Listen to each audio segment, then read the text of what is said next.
اچھا کعبہ پر پہلی نظر پڑتے ہی دعا قبول ہوتی ہے، اس کا مطلب پہلی نظر نہیں ہے، اس کا مطلب جب آپ کعبہ میں گئے ہیں تو کنٹینیوسلی جب آپ آگے جا رہے ہیں تو پہلی نظر ہی کہلائے گی. بعض لوگ کیا تکلف کرتے ہیں جب عمرے پہ جا رہے ہیں تو سر نیچے کر کے کہ کعبہ پر نظر نہ پڑے، کیونکہ جب نظر پڑے گی تو اسی وقت دعا مانگنی پڑے گی، تو ہم ابھی دور ہیں، قریب جا کے ہم تو یوں منہ نیچے کر کے جا رہے ہوتے ہیں، ٹکرا بھی رہے ہوتے ہیں کہ ابھی نظر نہیں پڑے. یہ تکلف کی ضرورت نہیں ہے. جب آپ کی نظر پڑ گئی تو بھی آگے جا کے دعا مانگ سکتے ہیں. طواف شروع کرنے سے پہلے جو بھی دعا ہوگی وہ کعبے پر پہلی نظر والی ہی دعا ہوگی. تو یہ نہیں ہے کہ یوں نظر پڑی اب نظر ہٹ گئی تو اب پڑی تو دوسری نظر کہلائے گی، وہ بھی پہلی نظر ہی کہلائے گی.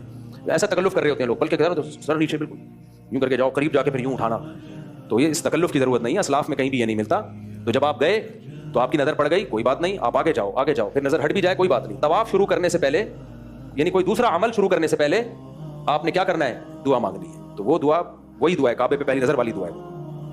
میری امت گمراہی پر جمع نہیں ہو سکتی اگر اس حدیث کو ہم دلیل بناتے ہیں تو بہت سے مسئلوں میں. تو یہاں امت لفظ ہے، کون مراد ہے؟ کیونکہ اگر یہاں مراد امت مسلمہ کی اکثریت ہے تو اس وقت فلسطین اور غزہ کے اتنے اہم مسئلے پر امت کی اکثریت تو خاموش ہے.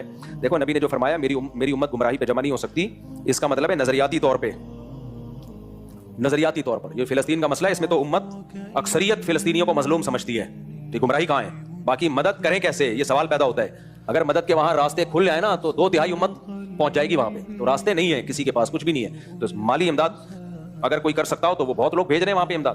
یہ بھی امت گمراہی پہ جمع نہیں ہوئی. باقی امت کا مطلب امت کے علماء، امت کا مطلب ہر آدمی نہیں ہے. تو امت کے جو فقہاء ہیں، محدثین ہیں، علماء ہیں، وہ مراد ہیں، وہ گمراہی پہ کبھی جمع نہیں ہو سکتے. اور امت میں جو سب سے زیادہ فالو کیا گیا ہے نا کسی کو اگر مجتہد مانا گیا تو وہ چاروں امام ہیں.